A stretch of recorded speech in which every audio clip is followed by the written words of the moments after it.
জলপরি, আমি তোমার সাথে তোমার বাড়ি যেতে চাই। অবশ্যই হাল্ক, আমি তোমাকে আমার বাড়ি নিয়ে যাব। চলো তাহলে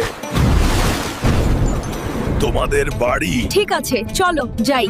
সবাই আমাদের জন্য অপেক্ষা করতেছে। ওই এটাকে কই থেকে পটায় আনলি রে? ভাই, তোরা সবাই আসল নাকি স্বপ্ন?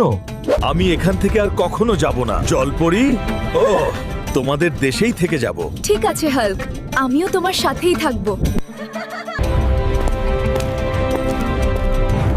ইনি আবার কে? এটা আমার বাবা। হাল্ক, তুমি আজ থেকে এখানেই থাকবে। ঠিক আছে মহারাজ। দিদা দিদা, তোমার হাল্ককে জলপরীরা নিয়ে গেছে। কার এত বড় সাহস রে? আমার হাল্ককে নিয়ে গেছে। আজকে জলপরীর খবর আছে। অফিসার, আমার হাল্ককে জলপরীরা ধরে নিয়ে গেছে। আপনি জলদি একটা ব্যবস্থা করেন। এই শোন,